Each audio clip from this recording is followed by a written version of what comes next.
And I'm back. So let's just say you do want to track macros. I'm just going to go over this very, very high level. All counting macros is when we partition out our calories into certain groupings: proteins, fats, and carbohydrates.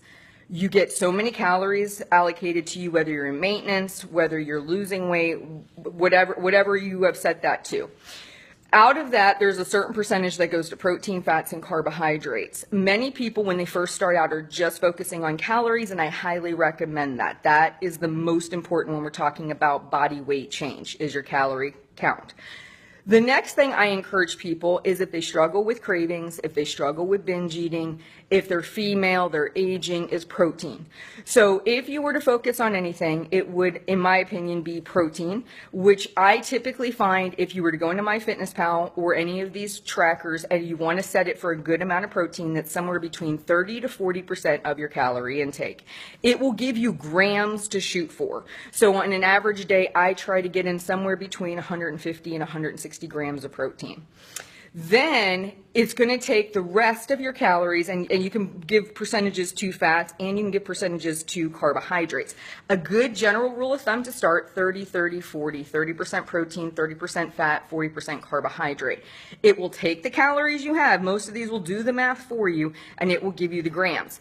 If you are in a place you're rocking your calories, not a problem. You're rocking your protein, not a problem. And you really want to get into the nitty gritty, I would probably recommend looking at the carbohydrates next, because usually I find that's the one where people it can be way higher than they anticipate. Look and see where your carbs fall in relation to that 40%.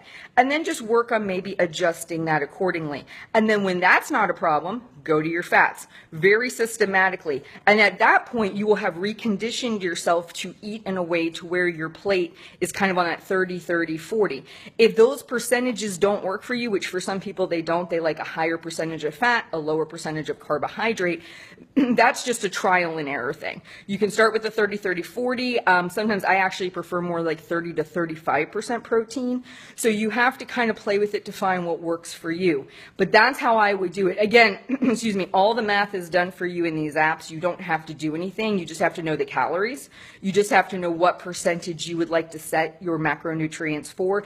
If you have MyFitnessPal, the premium, you can go in and hand select the grams that you want to shoot for each day. So if you do pay for that, that's an option there. But if you just want to stay with the free version, which I did for years and it works completely fine, you can set those percentages and then have that. Again, this is for somebody who's already mastered hitting their calorie target. They're already mastering hitting their protein. Do not add an extra layer of struggle onto what you're doing if you don't have to.